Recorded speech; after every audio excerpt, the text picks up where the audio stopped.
when my wife and I are in the middle of a domain, and I realized very quickly, my mind is formulating not gentle answers to what she is saying. To what she said. And you start saying, you are looking for me. Yeah. Unanitafuta wewe.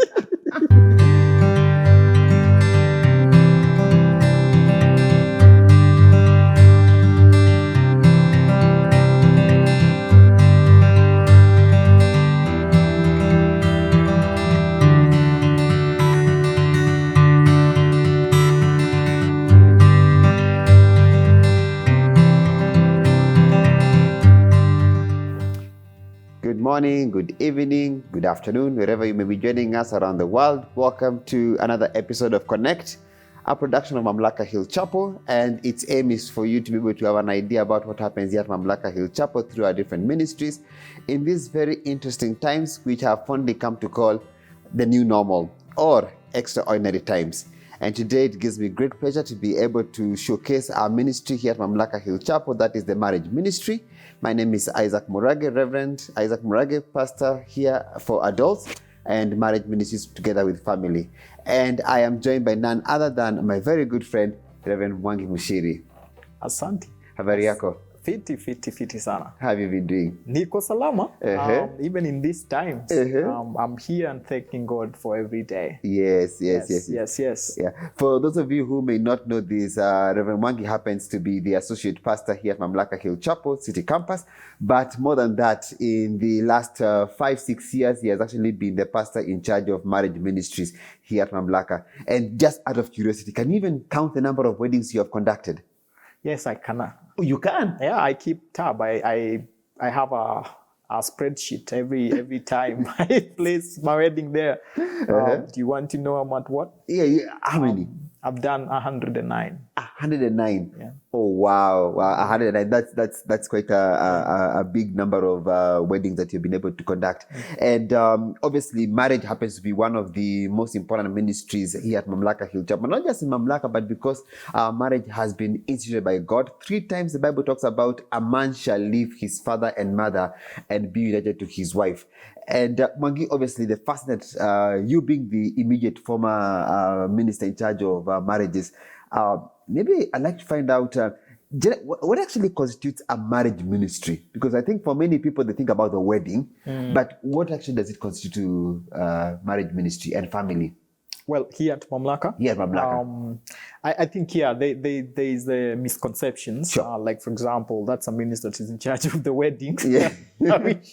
I wish that's what we get to do. Yes. I mean, really, but I think marriage ministry in terms of structure is, of course, has a leadership, which is the pastor in charge of marriage and family ministries. And then under that pastor normally would have either an intern working with him and or a pastoral trainee working under him. Okay.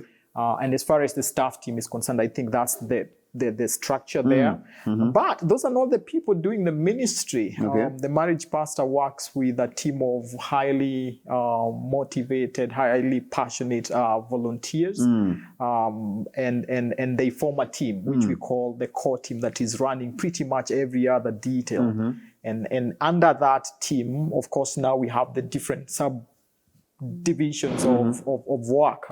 We have the premarital counseling classes. Okay. We have the marriage 101 classes. Under that, we have marriage counseling. Under that, we have the events, all the events we get to do throughout the year. So it's quite a busy ministry. I can imagine. It's very busy. I got white hair. Just in the ministry. Yes. Okay. It's funny you should say that, because one of the things I've been able to pick up with just working in church is that 9 out of 10 of people who will walk into Mamlaka Hill Chapel wanting to see a pastor, in many instances, it is because of a marital issue. Yep. But it's not that you like saying, boy meets girl, they are genuinely in love. Are they really in love?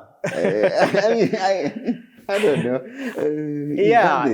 It's a boy meets girl. Yes. A lot of things happen. Yes. I mean, 2 normal human beings, they are never the same anymore. And right there from the word go, they begin to have something very special between them.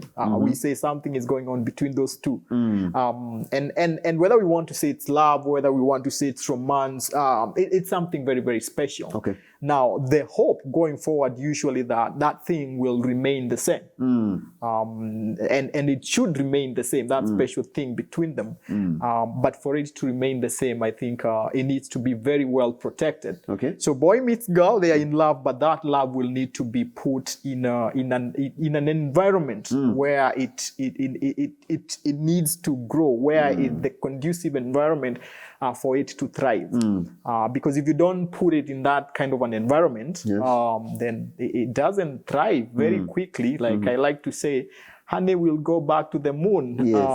And for me, that environment is marriage. Okay. The thing that is very special between them needs to be contained in marriage, and not just marriage, but marriage God's way. Okay. Marriage God's way. Marriage within God's boundaries. Outside of those two boundaries, things go south very quickly, world over. It's interesting. I think it's funny that you say that, because the thing that I'm able to pick up is that there's a favorite someone that I like being able to give in many of the weddings that I do, and usually it is from Genesis. And then the aspect of a man shall leave his father and mother and be led to his wife. And then there's the aspect of Jesus using it again in the book of Matthew, in the book of Mark, and then Paul using it. And it's very interesting how over time the liturgy, you almost are able to memorize it. And the thing that I'm able to pick up is that there's something about a man leaving and being united to his wife, and the two becoming one. And I'm just thinking, is that basically the work that you've been doing over the last few years, whereby helping them to become one? And what are some of the activities you've been able to put in place over the time that you've been the marriage pastor in helping them to become one?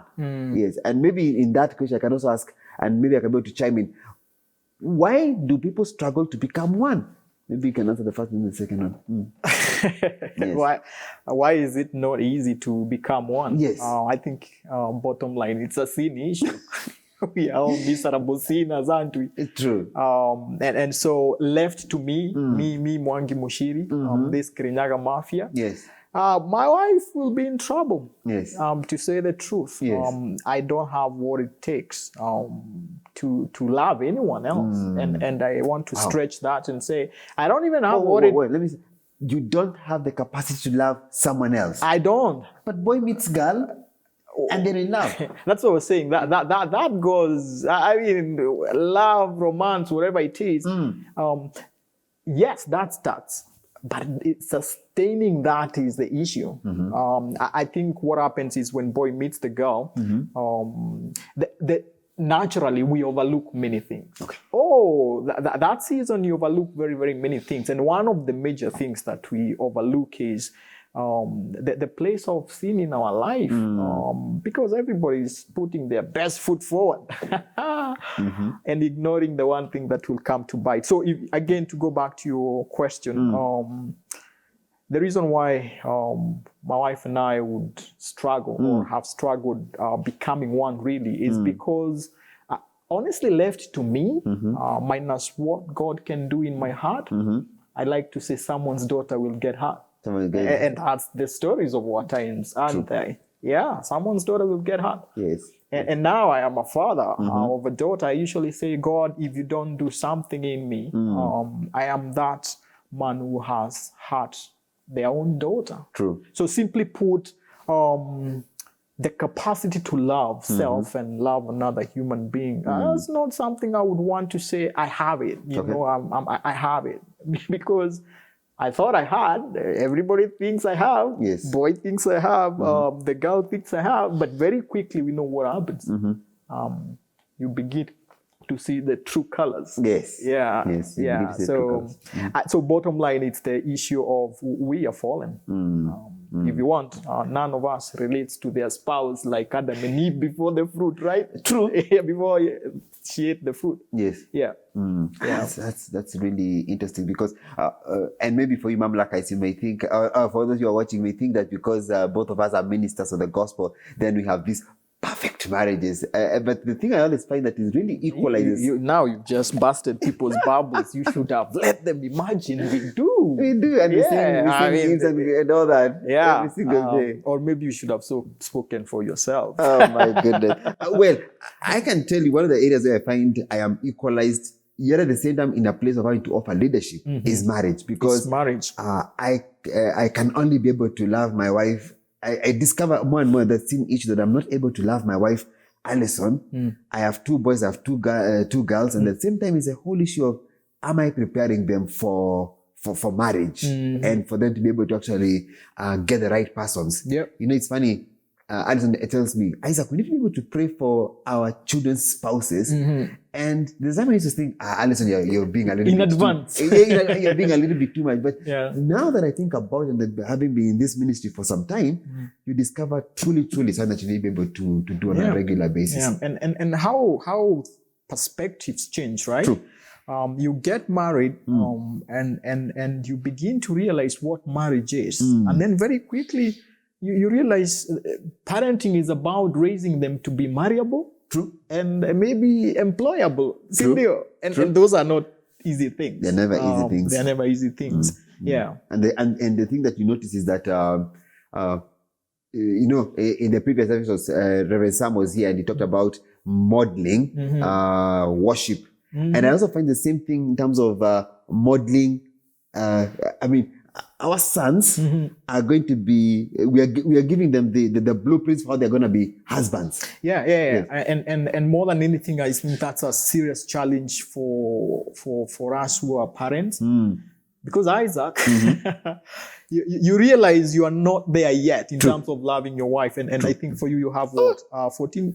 18 years. Yes. I'm coming. I have 12 years. Yes. And you realize you're not there yet. And yet these kids are watching. Oh, God help us. Because I don't think they learn how to love their wives or their husbands from the neighbors, right? True. It's what they see. It's what they see. Oh, the Lord help us, right? The Lord help us love our wives. Yes. And model that. Yeah. Maybe we can narrow it down to something which featured we had a webinar just this last Saturday, and it should be on our Mamlaka YouTube channel very soon, if not by the end of today. You can actually be able to click on it. But one thing that came up is the whole issue of communication. Communication. Yes. Wow. And earlier on we talked about it. It's even a course. It's a course. Yes. and you talked about hearing and listening. Okay. Are you not splitting hairs? You know, Isaac, I think what we can do, the years I've been married, if there's one area that I have struggled, it's that one. It seems to be the thing that doesn't seem to go. You know, my wife and I, we get married, and part of me was convinced she's a communications major.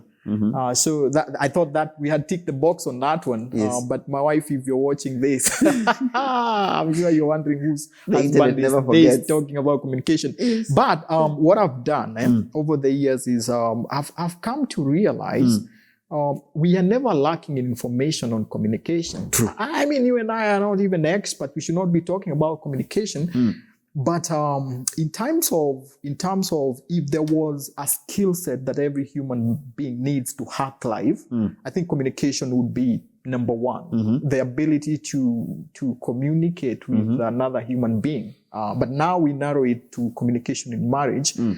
And I think I have what I have come to call, for my own sake, what I call them the ninja tips. And the first ninja tip is there's a lot of information. In fact, none of us is ignorant of what they're supposed to do when it comes to communicating with another human being. Very true. But what the books and what the articles are not telling us is that it's a skill that I need to work on. Okay. Oh, I need to work on it. It's one thing reading 5 tips on how best to communicate with your spouse, and that's sounding great and amazing. In fact, by the time you're done with the article, you're feeling like you're an excellent communicator. But maybe the question is whether you're able to pick one of those things you're reading and practicing it.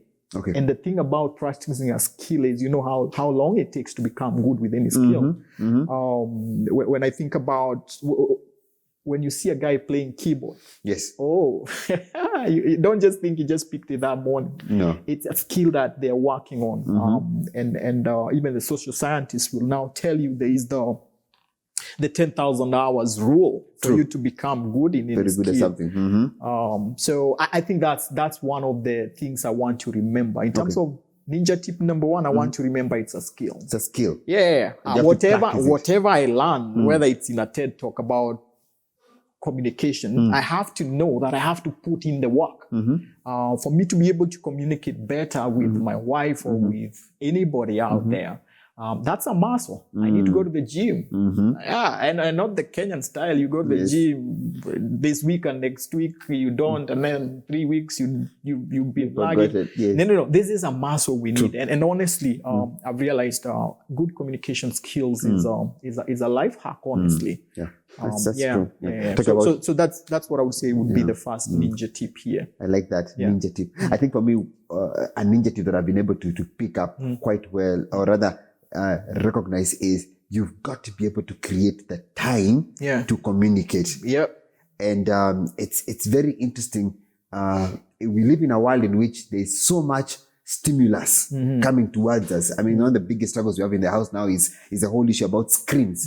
We even have to have certain times for it. I don't know if you guys who are watching this are having this same challenge. And so the thing I've discovered is something as simple as just taking a walk around the block with your spouse, and talking and hearing what they are saying, away from all the clutter.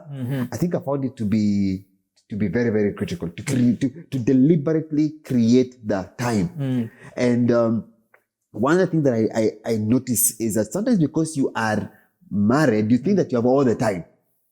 But the same way you schedule a meeting, and you are able to say, okay, I have this particular meeting I need to be able to schedule, and you pencil it in.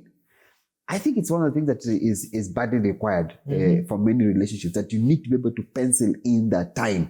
And it comes by different names. You don't have to wait till you're told we need to talk. No. I mean, by the time you're being told we need to talk, you are in so much trouble. The things are very, very bad.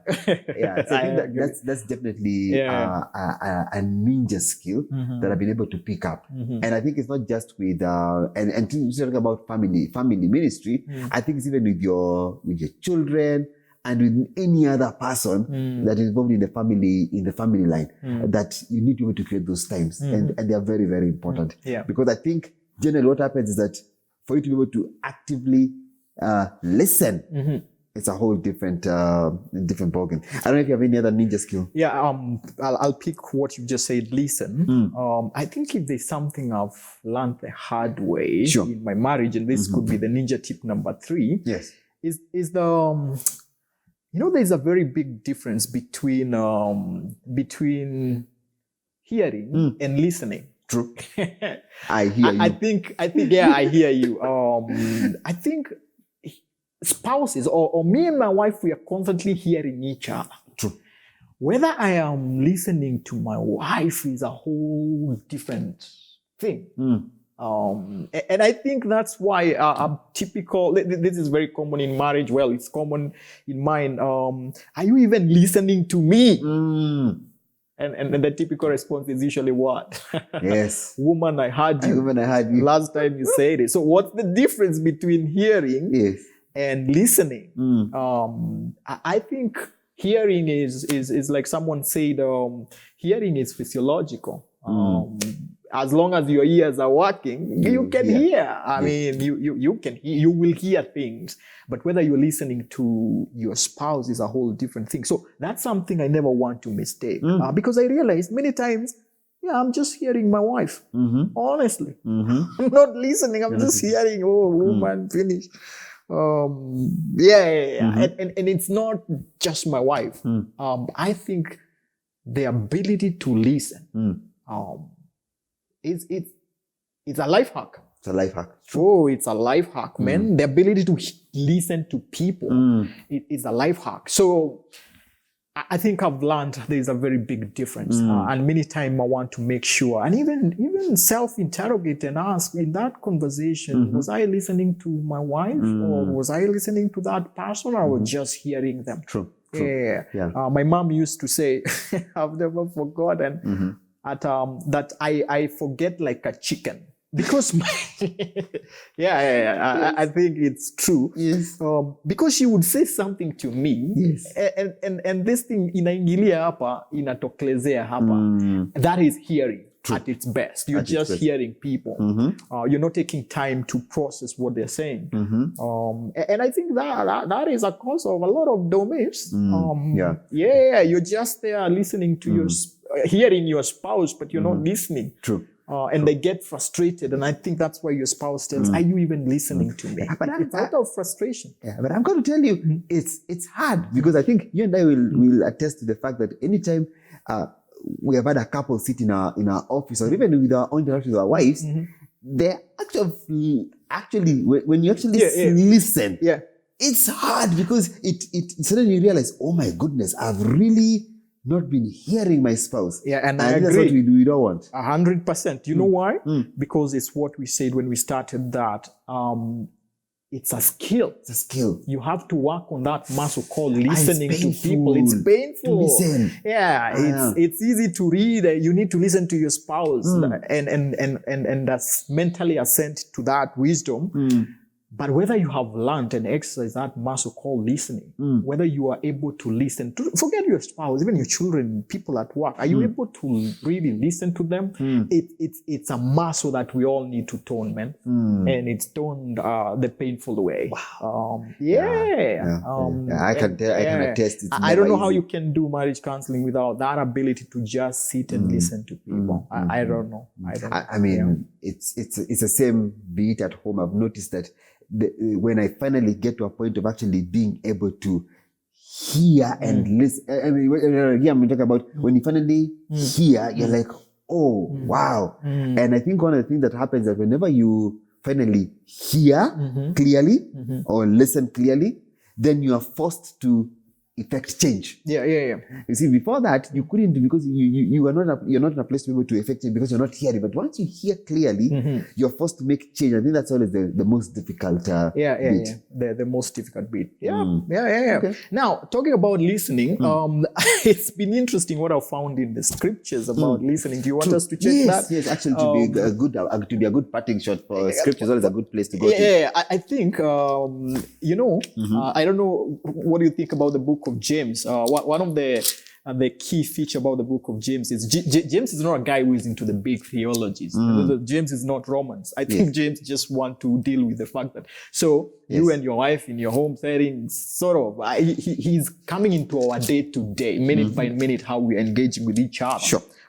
Wisdom for godly living, if you want to look at it that way. And so I've always found this verse very interesting, talking about listening, and that's James chapter 1, verse 19. 1:19. Yeah, this is what, 2,000 years ago? I think nothing has changed because you say, everyone, my dear brothers and sisters, James chapter 1, verse 19, my dear brothers and sisters, take note of this. Everyone should be quick to listen and slow to speak and slow to become angry.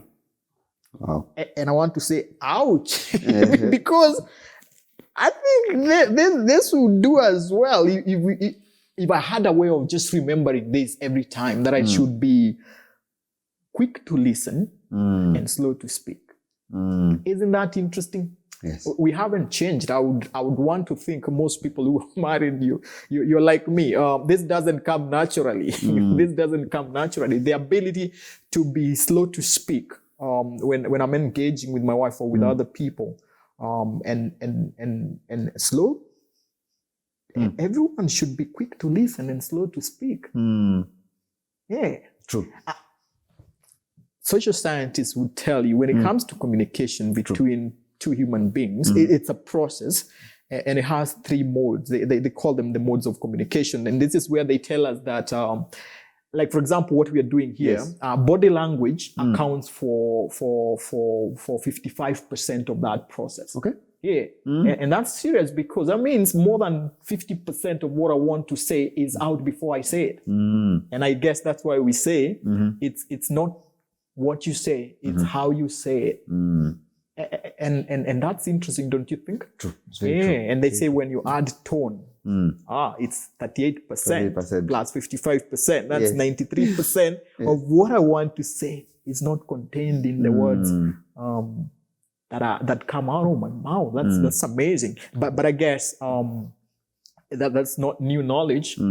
That's why the Bible discourages us from being quick to speak and encourages us to be quick to listen. Quick to listen. I've also found some nice little wisdom. It could be a parting shot from you. Yeah.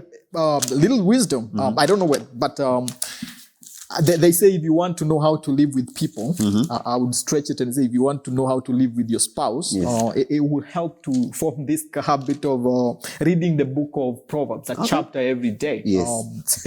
It will be a good spiritual discipline to do that. Book of Proverbs, great wisdom on how to live with other human beings. So as I did this, it's one of those disciplines I have. Even when I'm lazy, I want to just pick up Proverbs and read a chapter. So it's interesting when I came to paying attention here, and some of the things that I read about, the same things we're talking about. Don't be quick to speak. And the more I reflected this in my case with my wife, I realized I need this to stay married. Let me show you. If you pick Proverbs chapter 10, verse 19. 10:19, this is what it says. It says, sin is not ended by multiplying words, but the prudent hold their tongues.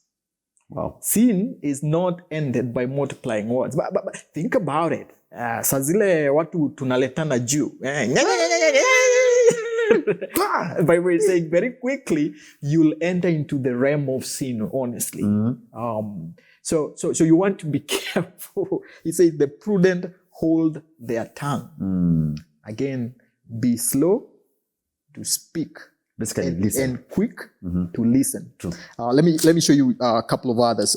Flip the pages. Let's go to chapter 12, verse 18. And this is where I think most of us need to repent because of some things we've said and regretted. It says, Proverbs 12, verse 18, it says, the words of the reckless pierce like swords. Yeah, and I think if you're like me, there are words you regretted saying, right? Because you're quick to speak. But the tongue of the wise people brings healing. Yeah, that's a domain. Wow. Yeah. 18. Flip the There's one more. Well, I think I have a couple. Just like 3 more. Look at 15 verse 1. It says 15 verse 1. Verse 1. Okay. A gentle answer turns away wrath, but a harsh word stirs up anger. And honestly speaking, there are times when my wife and I are in the middle of a domain, and I realize very quickly my mind is formulating not gentle answers to what she is saying. To what she said. And you start saying, you're looking for me. Yeah. Yes. So you start seeing it as this person is out to hurt me. Yes. A gentle answer turns away wrath, but a harsh word stirs up anger, man. And once you stir anger, that you're not gonna solve that domain, whatever you had. And then again, I mean, don't you think? Pithy wisdoms for communication. So again, look at I think let's go to 18. I have many, but let's look at 18. Chapter 18. It's a very interesting one. I think it's dedicated to pretty much this whole thing we are saying, because if you look at verse 2. I read this and I say, ouch, because I feel like it's talking about me. It says, fools find no pleasure in understanding, but delight in airing their own opinions. Ouch. Again, you see what James was saying. Be slow to speak. Don't be quick. Yeah, don't. Anyway, look at verse 7 of 18, Proverbs 18, verse 7 says, the mouths of fools are their undoing, and their very lips are a snare to their very lives. True. Yes. Again, our mouths, our undoing. I think many of us would still be alive if we had just shut. Keep quiet. Yeah. 13 is even more interesting. In the same chapter, verse 13, it says, to answer before listening, that is folly and shame. I mean, it is. I know exactly what you want to say. Yeah, I'm saying that to my wife. Or you were just hearing her, and instead of listening actively, what I'm doing is I'm concocting an answer to her response. In fact, I'm coming very close to telling her, no, let me cut you short. Yes. You get. Oh God. Able try to translate that in Swahili. I can't do it. To answer before listening. That is what? Folly and shame. That is ni ujinga na aibu. It's the Bible. It's the Bible. True. Last one. I think, let me see where it is. I think it's chapter 29. Chapter 29. This one I found it actually the other day. It says, and this ties up what James also said. It says, verse 20, it says, do you see someone who speaks in haste? There is more hope for a fool than for them. Wow. Ouch. You know, in the Bible, when we talk about foolishness, it refers to sinner. So there's more hope for a sinner than for them. Interesting. Think about it. So honestly speaking, I think if we were to sum it up, communication is a very common issue. But it's really the main issue. But it's something that I've found with godly wisdom, there is ways around it. You realize that what social scientists are telling us about communication as a skill is something I also find the Bible tells me about. I mean, if you are to just pick what we've just read and begin to practice that, that you'll be quick to listen. I'll be quick to listen to my spouse. Yes. I'll not speak in haste. Yes. I'll be slow to become angry. I think those are the practical tips. So more and more, as I journey in my marriage, I have found this book very useful, honestly. And who thought about it? Yeah. So good. Yeah. Wow. Yeah. Wow. There you have it. None other than Reverend Mwangi Mushiri, Associate Pastor here at Mamlaka Hill Chapel, and myself, Isaac Murage, Pastor for Adults and Marriage Ministries at Mamlaka Hill Chapel. We are discussing the issue of marriage and more so communication. This is just one, but of many other episodes such as this that we're going to be bringing to you. But at this moment, let's say, may the Lord bless you and keep you, and may the Lord continue to help you to listen to your spouses. Adios, and God bless you.